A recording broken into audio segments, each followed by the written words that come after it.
আসসালামু গাইস, আমি আজকে একটা হাঁসের ডিম পোস্ট করব। আমি এখানে হোয়াইট কালার নিয়েছি।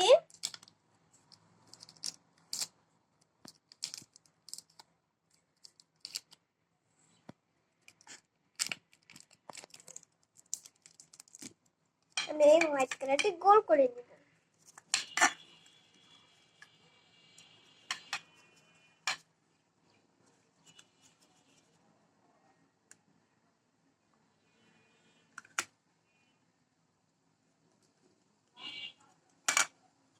আমি এখানে অরেঞ্জ কালার নিয়েছি।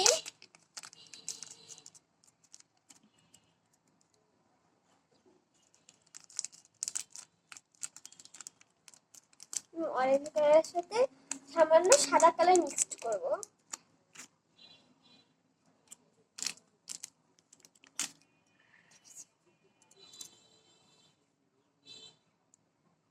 আমরা এখন এটাকে গোল করে নেব।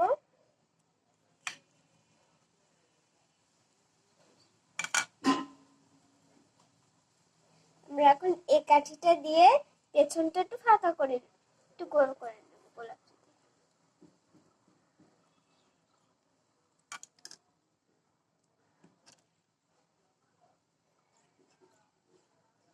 তৈরি হয়ে গেল আমাদের হাঁসের ডিম। আপনাদের ভালো লাগলে আমাদের চ্যানেলটিকে লাইক এবং একটি সাবস্ক্রাইব করে দেবেন, বেশি বেশি শেয়ার এবং কমেন্ট করে দেবেন। আল্লাহ হাফেজ।